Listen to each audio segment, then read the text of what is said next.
You look at your life and you see a pattern. You get close.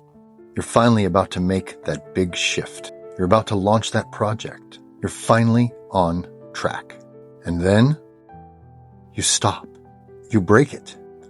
You do something that ruins the very thing you wanted. You call it self-sabotage. You call it self-destruction. You tell yourself, I guess I just don't want it. You're wrong. That's not what's happening. Think about it like a person who's been poor for a long time, suddenly finding a suitcase full of cash. They're terrified. They feel like they don't belong with it.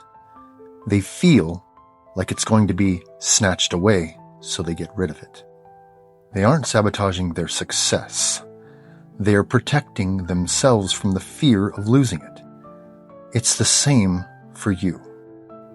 You aren't trying to fail. You're afraid of what success will cost. It's like an old shirt you've worn since childhood. It's thin. It's got holes in it. It's faded. It's clearly garbage. But you wear it because it's familiar. You know where the loose threads are. You know how it feels against your skin. Then, someone gives you a brand new, thick, warm coat. It's nice. It's exactly what you need, but it feels stiff. It feels heavy. It feels like someone else's coat. So you take it off and put the ragged, thin shirt back on. You feel safer in the familiar garbage. That's what sabotage feels like. It's not that you want to be cold. It's just that you know how to survive the cold you're used to. What if you get the promotion and the boss expects more than you can give? What if you build the business and then everyone finds out you're just guessing? It's a safety reflex. It's your brain saying, don't get too high up because the fall is going to hurt. It's fear wearing a mask. I lived this. I spent years hitting a ceiling I built myself. I'd start to grow, feel the pressure, and then consciously make a bad choice just to bring the pressure back down. It felt like failure, but it was actually the feeling of being too exposed.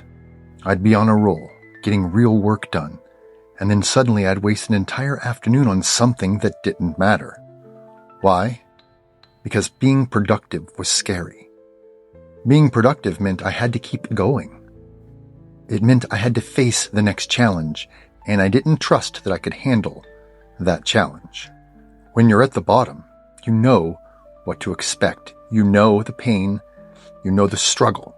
It's familiar. It's safe. But when you start to climb, that's all new territory. Your brain hates new. It hates uncertainty, and it hates the idea that you might succeed and then lose it all later. So you retreat.